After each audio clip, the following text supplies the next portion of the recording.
નવા વર્ષના આપ સર્વેને જેન્સીના સાલ મુબારક. આજે આ નવા વર્ષના શુભ દિને આપણા સ્નેહ મિલન સમારોહમાં ઉપસ્થિત રહેલા વડીલો, માતાઓ, ભાઈઓ તથા બહેનો, આજનો મારો વિષય છે કૌટુંબિક એકતા.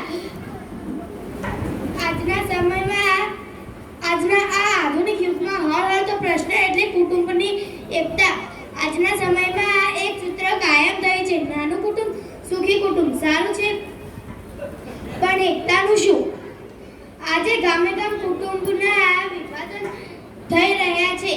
એકતા એટલે શું? એ તો એક સવાલ બની ચૂક્યો છે. કુટુંબની એકતા તૂટી એટલે મા બાપને વૃદ્ધાશ્રમમાં મૂકવાના વારા આવ્યા છે. કૌટુંબિક એકતા ન હોવાને લીધે માણસ મનોમન મૂંઝાય છે. જો એકતા હોય તો મૂંઝવણ દૂર થાય, પણ હવે તો એકતા એક પ્રશ્ન થઈ ગયો છે.